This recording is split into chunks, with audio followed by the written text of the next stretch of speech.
ಮೈಸೂರಿನ ದಸರಾ ಅದರದೇ ಆದಂಥ ಒಂದು ವೈಶಿಷ್ಟ್ಯತೆ ಇದೆ, ಒಂದು ಪರಂಪರೆ ಇದೆ.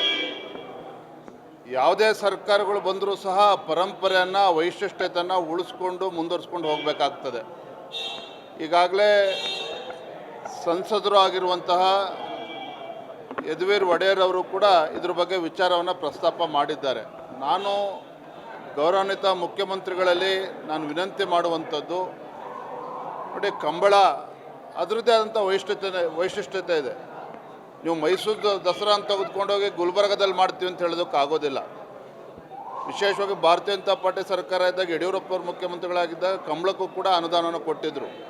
ನಾನು ಇಷ್ಟೇ ಹೇಳುವಂಥದ್ದು, ಮೈಸೂರು ದಸರಾ ಅದರ ಏನು ವೈಶಿಷ್ಟ್ಯತೆ ಇದೆ, ಪಾವಿತ್ರ್ಯತೆ ಇದೆ, ಅದನ್ನು ಉಳಿಸ್ಕೊಂಡು ಹೋಗಬೇಕಾಗ್ತದೆ. ಈ ರೀತಿ ಚರ್ಚೆ ಮಾಡ್ದೇ ಈ ರೀತಿ ತೀರ್ಮಾನ ತೆಗೆದುಕೊಳ್ತಕ್ಕಂಥದ್ದು ಖಂಡಿತ ಸರಿಯಲ್ಲ. ಪ್ರತಿಷ್ಠೆಯಾಗಿ ತಗೋಬಾರ್ದು. ರಾಜ್ಯದ ಮುಖ್ಯಮಂತ್ರಿ ನಾನು ವಿನಂತಿ ಮಾಡ್ತಾ ಇದ್ದೇನೆ, ನಾನು ಮತ್ತೆ ಹೇಳುವಂಥದ್ದು ಅದೇನೆ. ಈ ದಸರಾ ವೈಭವ ಏನಿದೆ, ವೈಶಿಷ್ಟ್ಯತೆ ಏನಿದೆ, ಅದರ ಪಾವಿತ್ರ್ಯತೆಯೂ ಕೂಡ ಹಾಳಾಗಬಾರ್ದು. ಈ ಕಂಬಳ ತೆಗೆದುಕೊಂಡೋಗಿ ಕಂಬಳ ದಕ್ಷಿಣ ಕನ್ನಡದಲ್ಲೇ ರಾಜ್ಯ ಸರ್ಕಾರವೇ ಮುತುವರ್ಜಿ ವಹಿಸಿ ಇನ್ನೂ ಯಶಸ್ವಿಯಾಗಿ ಮಾಡಲಿ, ಅದಕ್ಕೆ ನಮ್ಮ ಸಂಪೂರ್ಣ ಬೆಂಬಲ ಇದೆ.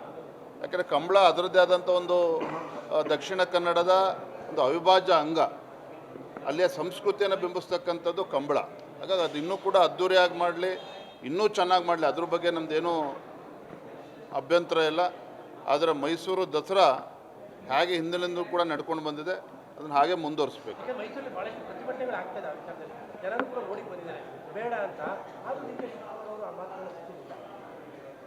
ಈ ರೀತಿ ಬಂಡತನವನ್ನು ಬದಿಗಿಟ್ಟು ರಾಜ್ಯದ ಮುಖ್ಯಮಂತ್ರಿಗಳು ಈ ನಾಡಿನ ಸಂಸ್ಕೃತಿ, ಪರಂಪರೆ ಎಲ್ಲವನ್ನು ಕೂಡ ಉಳಿಸ್ಕೊಂಡು ಹೋಗ್ತಕ್ಕಂಥ ಕರ್ತವ್ಯ ಮತ್ತು ಜವಾಬ್ದಾರಿ ಅವ್ರ ಮೇಲೂ ಕೂಡ ಇದೆ. ಅದನ್ನು ಮಾಡಲೇಬೇಕಾಗ್ತದೆ. ಅದನ್ನು ನಾವು ಎಲ್ಲರೂ ಕೂಡ ಒತ್ತಾಯ ಮಾಡ್ತೇವೆ.